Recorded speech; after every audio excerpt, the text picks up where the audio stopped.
आज म्हणलं दिवसभराची लाईट तर कामावर उरकून घ्यावा. तुम्ही मला म्हणाल रिकाम्या वावराला काय पाणी भरून राहिलाय. भावानं मला आहे ना गुंगऱ्या करायचं म्हणलं वावर ओलून द्यावा. माझं आहे ना थोडं गावात काम निघालं, मग मी गावात चाललो होतो. विलास काकडच्या खळ्यावर ही काय सरकत चालली होती. मी आपलं गावातलं काम आटपून परत मळ्यात आलो. आईला नेमकी भानगड झाली होती, लाईटच गेली होती. मी म्हणलं बरं झालं, कमीत कमी वावर तरी ओलून झालं. लाईट येवस तर म्हणलं चला इकडे वावराकडे चक्कर मारू. मला ड्रिपच्या नळ्यातून पाण्याचा आवाज यायला लागला. म्हणलं लाईट आली बरं. ड्रिपच्या नळ्यामधून पाणी निघून तिथे वावर ओलवायला लागले. इडं एक दोन वाफे कांद्याचं रोप लावलं होतं. म्हणलं आता हे भरून द्यावा, लसूण हे भरून द्यावा. लसूण भरून झाल्यावर मी मोटर बंद करून टाकली.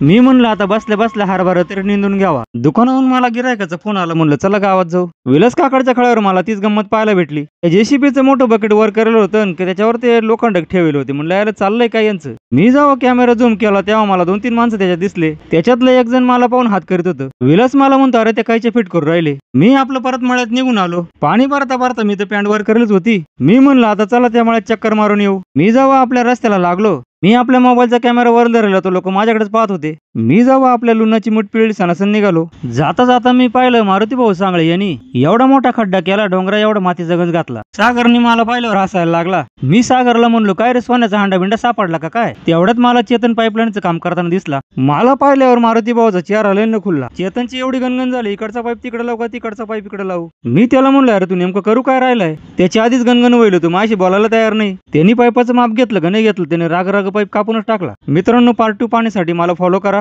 व्हिडिओ आवडल्यास नक्की लाईक करा, शेअर करा. श्री स्वामी समर्थ. जय जय स्वामी समर्थ.